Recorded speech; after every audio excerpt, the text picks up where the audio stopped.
Hi, it's Maggie the Irish Gypsy here to bring you your June 2019 general readings. We're looking at the first half of June, excuse me, from the 1st to the 15th.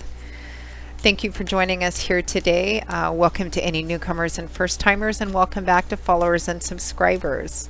Thanks to those of you who continue to take the time to tune in and send in all your support, feedback, and comments. And thanks to all of my clients out there, regular and new, for all the joyful busyness with personal one-on-one readings. Always an honor and a pleasure. And if any of you are interested in setting up or scheduling a personal reading with me, live or recorded, you can get more info and contact details by clicking on the description link below or going to my YouTube channel's homepage and clicking on the little About button there. You can email me directly at maggie1mcguire@gmail.com. I'd be delighted to work with you. I do a wide variety of readings in all areas of life, and I can usually respond to your initial request with more info the same day or within the first 24 hours. And setting up the actual readings is pretty timely too. I do readings full-time, 6 days a week. It's all that I do, so I'm pretty diligent with working with your schedules and mine in order to get you a reading as quickly as possible. So send me an email if you're interested and we'll go from there. All right, let's move right into this reading. This is for the water sign of Pisces, our beautiful, lovely mercurial fish, our Pisces, for the first half of June. Remember that general readings always resonate a little differently for everybody watching because everybody's lives are different. So if you know your rising, moon sign, Venus sign, watch those videos as well. It can provide additional info or additional clarification on what's going on in your life. Okay, Pisces. Let's see what the first half of June has in store for you.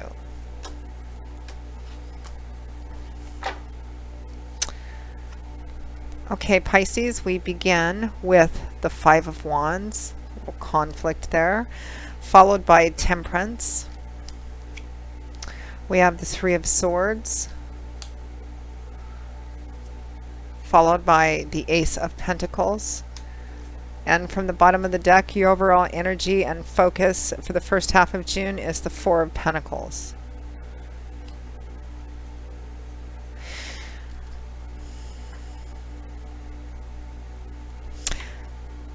So Pisces, I feel like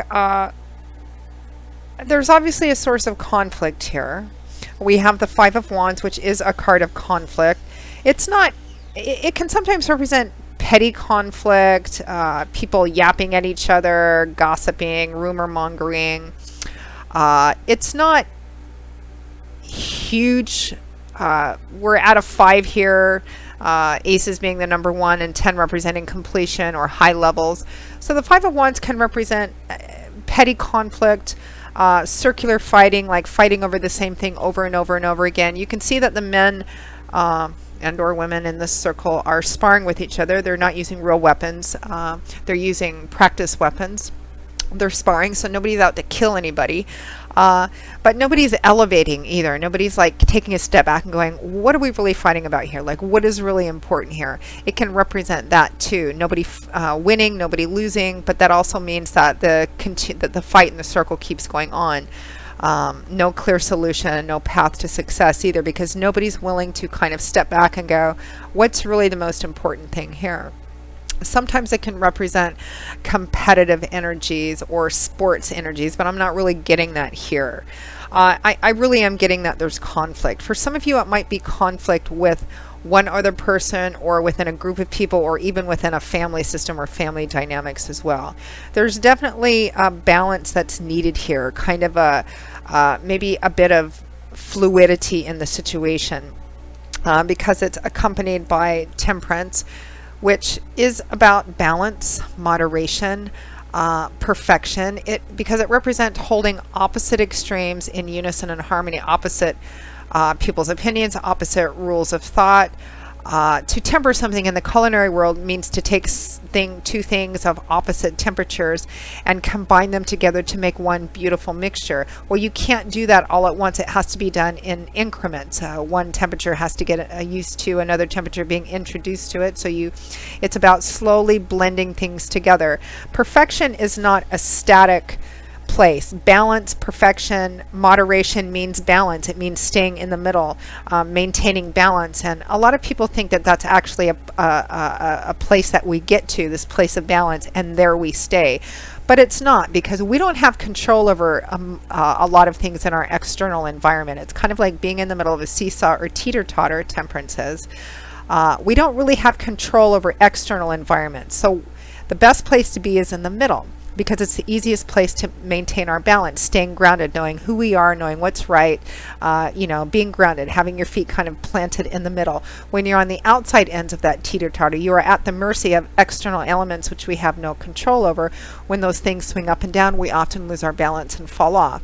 So temperance, the art of balance and perfection, is about staying in the middle, the center, being grounded in our own truth and our own self, but being kind of fluid too when outside situations, the environment, other people, people's opinions can come in and create different kind of environments. We may find that we have to shift, back and forth to kind of keep our balance in the middle. So temperance, balance, moderation, perfection is not a static place. It requires, constant kind of shifting and adjusting to maintain that balance.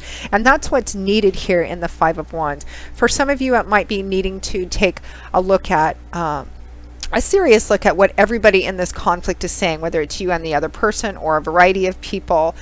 Because I think when we get into fighting with people, especially people that we know or love or care about or spend a lot of time with, the same old arguments, we often use, the same language, and they stop kind of hearing us because it's just like blah, blah, blah, blah, blah, and vice versa. So it's about kind of taking a step back and going, what are people really saying? What are we really fighting about?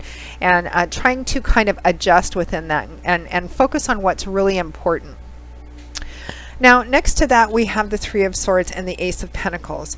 So I feel like, you can read this combination a couple of different ways, but I'm actually really feeling like somebody has perhaps bitten off more than they can chew, or has started some new thing. It could be a new project or moving or relocating or a new job or something of that sort. Somebody has taken on something new, represented by the Ace of Pentacles.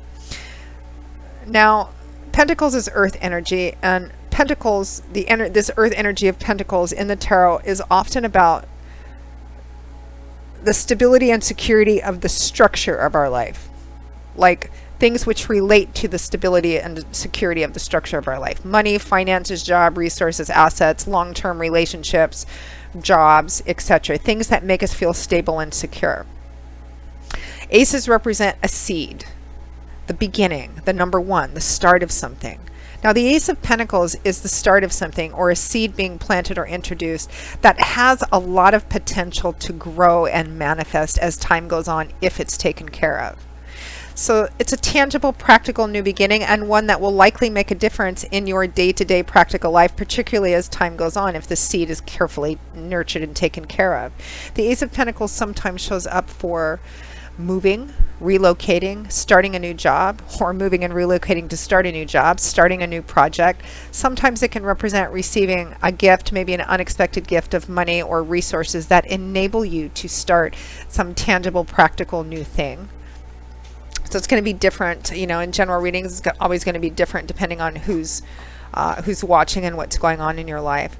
So there's some new beginning, I believe, that has been taken on or is in the process of being taken on, whether it's moving, whether it's getting into a new house or a new apartment, starting a new project or a hobby of some kind that you feel might pay off for you or be better in the long run, or might grow to more stability in the long run.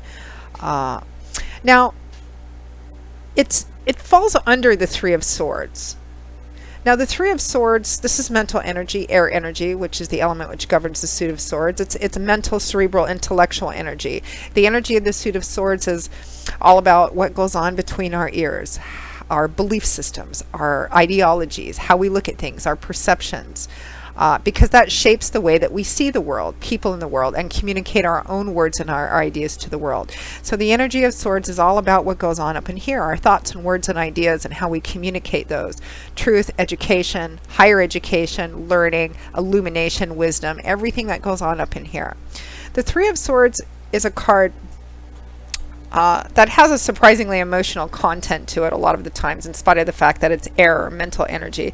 The Three of Swords can often show up for heartache, heartbreak, sometimes for breakups, sometimes breakups due to infidelity or three-party situations. It might be a three-party situation here, but I don't feel like it's love and romance. This can also represent disappointment or a lot of anxiety and mental angst that's also related emotionally, of course, because the two overlap. We're holistic creatures. You can't you can't separate that. So I feel like somebody has taken on something and there's a lot of stress and anxiety to it. It may feel a bit overwhelming, like you've taken on something that you feel a bit lost in or overwhelmed in, or feel like it's more, you've bitten off more than you can chew. And as a result of that, there's a lot of conflict, maybe with your partner, maybe within your family, maybe at work, even it could be a work situation, because there's a lot of pressure. And there needs to be more of a stabilizing, balancing, more fluidity and kind of maintaining your balance. It could be, and I feel like for a lot of you, I don't think this is like love and romance in that sense, although it may be affecting those relationships, of course, or best friends or family relationships. But I feel like this has to do with something in the Pentacles area of your life. Maybe some of you have taken on a new job, or taken on a new home or apartment that's maybe more expensive than the one that you went to, or you need to, or you're starting a new project. I feel like whether perhaps you feel like it's going to require more money and there's pressure on, and you're wondering if you took on too much, you were too ambitious or too optimistic, or whether it's a new job you've taken on and all of a sudden you know you're in the job and you're like, oh my gosh, I don't know if I can do this.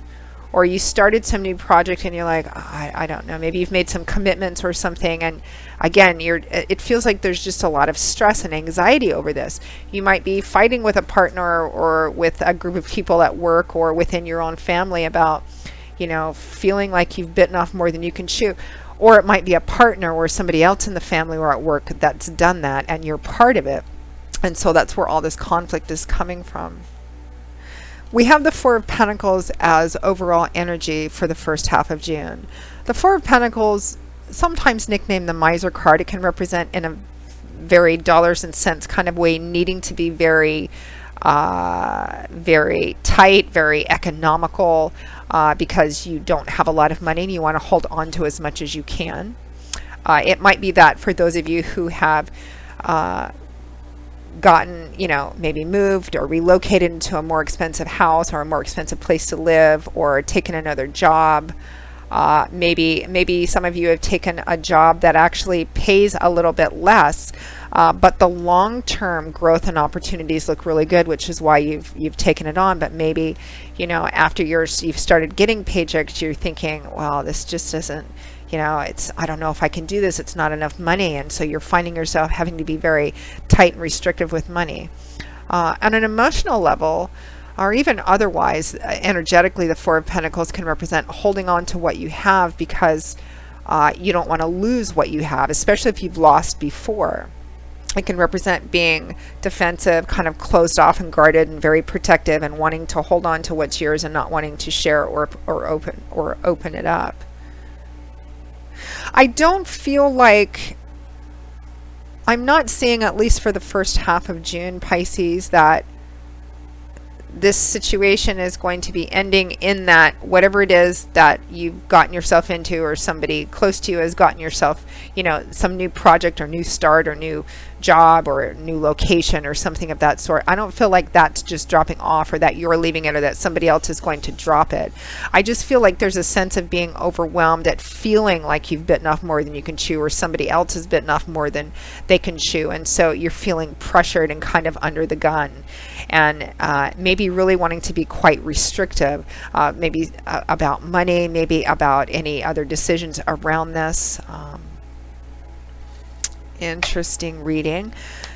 Looks a little bit on the challenging side, not horrible or anything like that, but kind of a challenging situation. Also about being more fluid here with Temperance. Remember that analogy I used about kind of shifting according to how things change to keep your balance. The Four of Pentacles is more rigid. Fours can be a number of stability, but they can also be a number of stagnancy and rigidity and unwillingness to let go even a little bit. But Temperance is about learning how to be more fluid. You don't have to shift from your position because that's your position of balance, but it's about kind of being a bit more fluid in order to kind of get out of this or lessen this conflict. So let's, especially in being argumentative or verbal because of all this stress and pressure. So let's get an advice and guidance card from Spirit on how best to navigate this situation or this conflict, especially for the first half of June.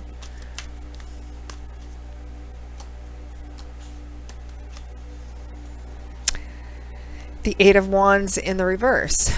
Okay, so in the upright position, this would represent, it's Wands, fire energy, which is action-oriented energy, forward move and action-oriented.